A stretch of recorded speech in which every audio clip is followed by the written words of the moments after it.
9. Kage kaina naishele apayian. Itoning'o? Kaina naishele apayian amu ore ele payian nidolta ajo keedo. Naa ira iyie dorrop. Neeku ore inkera naa nibalance inkera. Meedo. Neeku iyieu kaina naishele shumari. La. Ore ele shumari naa olalang. Nikikini otaluno. Etokorde. Otaluno. Hibai netejoki apa meoki oino tenkiba. Olori sinyu nyakoti. Mikiok lena kaji kon peoki. Enkerai ai ore iyie ninko. Kai naishele apayian. Ore ele shumari lang naa keji oleman. Me abulahai keji oleman. Wampas. Neme wemba amu keji lolkulikae wembes.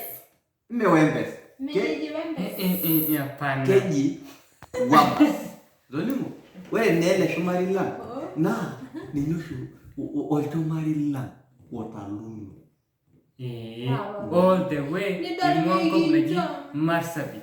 Nidol ake pikincho nkiyiitin olatalak babu. Anga nikitiaka iyiolo oshi iyie ajo ino. Ore oshi menye enkiyo naa ng'otonye nayiolo siri. Ninye ake. Neton naa emiro melimu nkituak ata duo iyie tenaisho ele payian tinilo ayau sii iyie nimiliki ake ele payian nijoki ake kakuyia lai enyaanyukie. Paa kaepiki ena toki naji DNA naewuo nalimu. Ai, ele olashumpai ina metii enakop e Kenya. Etabau ninye Narok. Eitu? Neeku itii iyie sawa tanatum enkerai aulo sawa. Ore naa meputi naa kulo tung'anak amu ore ninye irpapit lenye nemishoru empuruoto. Ena naake naa katipika sinanu kulo loomparasini kake melama. Kake ore nale mparasini metii sesen. Ore iyie ninko? Waayie enkerai. Ole seri. Aishoo tenakata. Ole seri.